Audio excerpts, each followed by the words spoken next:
दुनिया में माँ और बच्चे का रिश्ता सबसे पवित्र माना जाता है, लेकिन आज की यह सच्ची घटना उस विश्वास को झकझोर कर रख देती है। यह कहानी है 8 साल के मासूम श्रेयांश की, जिसकी बेरहमी से हत्या ने पूरे इलाके को सदमे में डाल दिया। कोलकाता के पास स्थित कौन नगर में जब परिवार के लोग घर पहुंचे तो सामने का दृश्य रोंगटे खड़े कर देने वाला था। श्रेयांश खून से लथपथ पड़ा हुआ था, उसके सर पर कई गंभीर चोटें थी, हाथ की नसें काट दी गई थी और कमरे में हर तरफ खून फैला हुआ था। टीवी की आवाज तेज कर दी गई थी, मानो कातिल चीखे बाहर तक पहुंचने ही नहीं देना चाहता था। सबसे बड़ा सवाल था कि आखिर एक मासूम बच्चे से इतनी बेरहमी क्यों की गई है। पुलिस ने जांच शुरू की। घर में जबरन घुसने के कोई भी निशान नहीं थे, कोई सामान चोरी नहीं हुआ था और सबसे हैरानी की बात यह थी कि घर का पालतू कुत्ता भी किसी अजनबी पर नहीं भौंका था। इससे पुलिस को यकीन हो गया कि कातिल कोई घर का ही है, कोई बाहर वाला नहीं है। सीसीटीवी फुटेज देखने पर एक संदिग्ध महिला दिखाई दी। पहचान करने पर पता चला कि वह श्रेयांश की मां शांता की करीबी दोस्त इशरत परवीन थी, जिसे श्रेयांश प्यार से मौसी कहता था।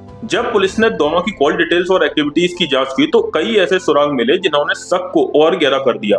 आखिरकार शक्ति से पूछताछ करने पर शांता टूट गई और एक ऐसा सच कबूल किया जिसने हर किसी को शॉक कर दिया। दरअसल शांता और इशरत के बीच लव अफेयर था। एक दिन स्कूल से लौटे श्रेयांश ने दोनों को ऐसी स्थिति में देख लिया जिसे वह कभी नहीं देखना चाहिए था। इसके बाद वह अपनी मां से नाराज रहने लगा और शांता को डर सताने लगा कि कहीं उसका बेटा यह राज किसी को बता ना दे। बदनामी के डर में उसने इंसानियत की सारी हदें पार कर दी। पुलिस के अकॉर्डिंग शांता ने इशरत की मदद से अपने ही बेटे पर हमला किया, उसके सर पर कई बार मारा गया और उसकी हत्या कर दी गई ताकि वह हमेशा के लिए चुप हो जाए। लेकिन अपराध कितना भी सोच समझ कर किया जाए, कोई ना कोई गलती उसे बेनकाब कर ही देती है। इस मामले में घर के पालतू कुत्ते का शांत रहना और सीसीटीवी फुटेज पुलिस के लिए सबसे बड़ा सुराग बने। आखिरकार शांता और इशरत दोनों को अरेस्ट कर लिया गया। यह मामला सिर्फ एक हत्या की कहानी नहीं बल्कि इस बात की दर्दनाक मिसाल है कि जब इंसान अपने स्वार्थ और डर में अंधा हो जाता है तो वह अपने सबसे पवित्र रिश्ते को भी खत्म करने से पीछे नहीं हटता है। सच चाहे जितना भी छुपाने की कोशिश की जाए, एक दिन वह दुनिया के सामने आ ही जाता है।